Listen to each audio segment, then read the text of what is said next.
Hello students, अगर आप अभी बैचलर डिग्री यूजी सेमेस्टर 1 का एग्ज़ाम लिखे हैं 4 ईयर अंडर ग्रेजुएट प्रोग्राम में, यानी आपने नई शिक्षा नीति के अंतर्गत सेमेस्टर 1 का एग्जामिनेशन लिखा है, चाहे वो साइंस के स्टूडेंट हो, चाहे कॉमर्स के स्टूडेंट हो, चाहे आर्ट्स के स्टूडेंट हो। अब आप सेमेस्टर 2 में चले गए, रिजल्ट तो आएगा।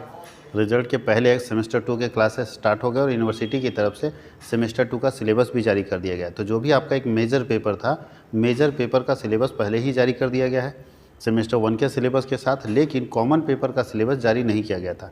तो विनोबा भावे यूनिवर्सिटी ने सिलेबस जारी कर दिया है कि कॉमन पेपर आपको सेमेस्टर 2 के अंदर क्या पढ़ना है।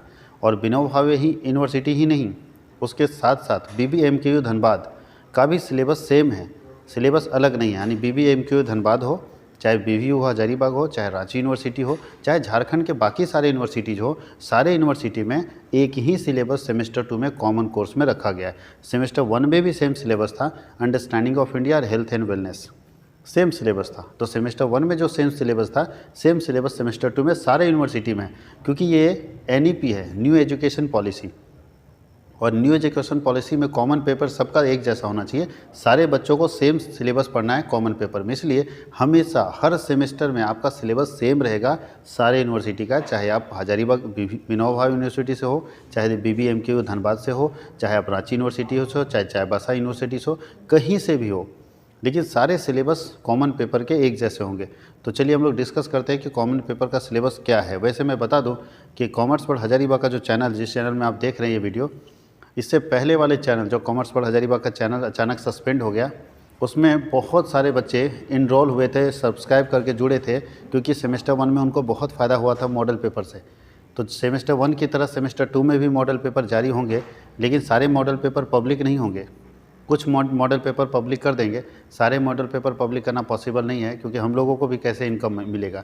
तो ऐसे में आपको सारा मॉडल पेपर अगर पढ़ना चाहते हैं और जुड़ना चाहते हैं कॉमर्स वर्ल्ड के साथ, तो उसके लिए कॉमर्स वर्ल्ड हजारीबाग का एप्लीकेशन इंस्टॉल कर लीजिए।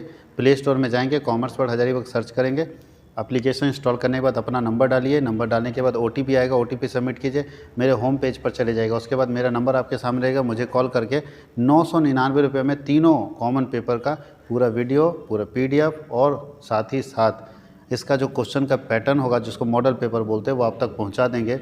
हर क्लास का वीडियो आपके पास रहेगा, हर क्लास का PDF आपके पास रहेगा, और आपके पास मॉडल क्वेश्चन पेपर भी रहेंगे 3, सारे के सारे यूट्यूब पे पब्लिक नहीं किए जाएंगे।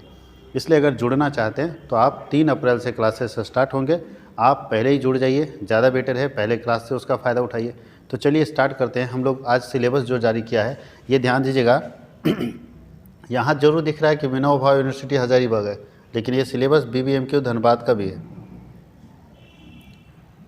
देखिए ये सिलेबस है mathematical and computational thinking and analysis का, mathematical and computational thinking analysis का ये सिलेबस है, और सब्जेक्ट कोड है CC5। बाकी तो ये जान ही रहे 2022-23 का एकेडमिक ईयर है, लेकिन सेशन आपका है 22 से 26 सेमेस्टर 2 का सिलेबस। ये देखिए इतना आसान नहीं है, जैसे अंडरस्टैंडिंग ऑफ इंडिया वगैरह ईजी था, लेकिन mathematical and computational thinking analysis है, ये ऐसा चीज़ है ना जो आज तक अभी आप लोग देखे नहीं। यह यूनिक सिलेबस है, अलग सिलेबस है, उसका कुछ पोर्शन आप पढ़े हैं, लेकिन कुछ पोर्शन बिल्कुल नया है। तो चलिए शुरू करते हैं, क्या क्या इसके अंदर पढ़ना है। ध्यान दीजिएगा, BBMKU धनबाद और विनोबा भावे यूनिवर्सिटी हजारीबाग दोनों के बच्चों को ये पढ़ना है। तो सबसे पहले इसके सिस्टम को समझिएगा। सिस्टम क्या बोल रहा है, बोलता है सेमेस्टर 2 है, सब्जेक्ट नाम ये है, पेपर कोड है CC5, याद रखिएगा। 2 क्रेडिट है, 30 घंटे में इसको ख़त्म कर देना, मतलब 30 क्लास में। इंस्ट्रक्शंस बोलता है all together there will be 25 MCQ question, इसमें 25 MCQ क्वेश्चन होगा। Each question has 3 marks, 25 question होगा, एक क्वेश्चन 3 नंबर का, तो 75 number. From the units and instructed student are required to answer all question on OMR sheet. Student को जानकारी दिया जाता है कि सारे क्वेश्चन OMR सीट में उनको भरने हैं, मतलब 25 क्वेश्चन पूछा जाएगा, एक क्वेश्चन 3 नंबर का, तो 75 नंबर का एग्जाम होगा, और 25 नंबर का इंटरनल एग्जाम होता है। कोर्स लर्निंग आउटकम क्या है, अगर आप ये पढ़ लेंगे तो क्या फ़ायदा होगा आपको। तो बोलता है देखिए यहाँ पे लिखते हैं फुल मार्क्स कैसे बटा हुआ, 25 नंबर आपका मिड सेमेस्टर यानी इंटरनल एग्जाम, और 75 नंबर का एक्सटर्नल एग्जाम। तो 75 का एक्सटर्नल और 25 का इंटरनल, मिड सेम 25 और इंड सेम जो है वो 75 नंबर का होगा, तो टोटल मिला के 100 नंबर होगा। लर्निंग आउटकम्स क्या होगा, क्या क्या सिखाना है स्टूडेंट को, ये सब सिलेबस डाल के क्या सिखाना है? बोलता है understand the notions and of logic and mathematical induction, basic concept of sets, analytic approach towards the solution of algebraic equation, connections of roots and coefficients, understanding basic concept of probability theory and statistics, और understand and analyse the coordinate system. ये हम लोगों को सिखाना है अपने student को, जिसके कारण ये कोर्स डिज़ाइन किया गया है। ये बताना चाहता है यूनिवर्सिटी। यानी अगर आप इस सिलेबस को अच्छे से पढ़ेंगे तो आपको ये फ़ायदा होगा, आपको ये फ़ायदे होंगे, ये सारे चीज़ आपके अंदर डेवलप हो जाएंगे। अब चलते हैं सिलेबस आखिर है क्या। तो ये है सिलेबस।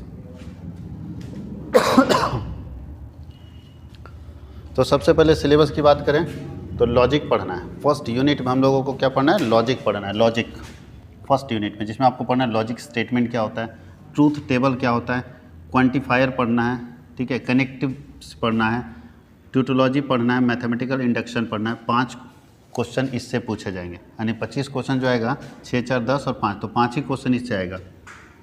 दूसरा है आपको सेट्स एंड नंबर सिस्टम पढ़ना है। सेट्स एंड नंबर सिस्टम में इतने सारे पढ़ने हैं, इसमें से भी 5 क्वेश्चन पूछेगा।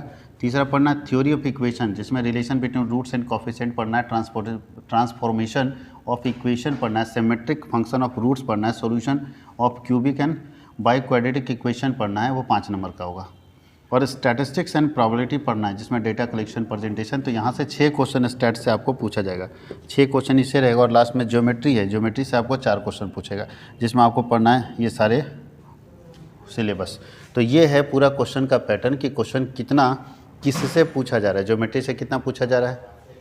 मतलब 5 यूनिट पढ़ना है geometry, statistics and probability, theory of equation, sets and number system, and first पढ़ना है लॉजिक।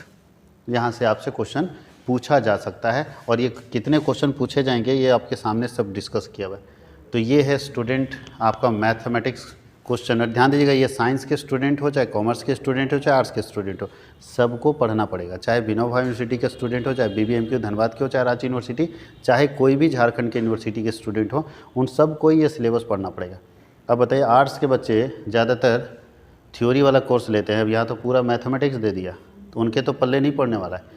तो ऐसा ना आप फेल हो जाए। पास होने के लिए 100 में 40 लाना होगा, पास होने के लिए 100 में 40 लाना होगा, तभी आप पास होंगे। तो 40 नंबर कैसे आएगा?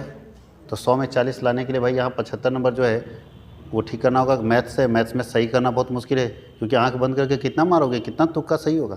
तो इसीलिए पढ़ाई थोड़ा सीरियसली कीजिएगा। अब पढ़ाई आसान नहीं हुआ है, अब पढ़ाई को थोड़ा टफ कर दिया गया है।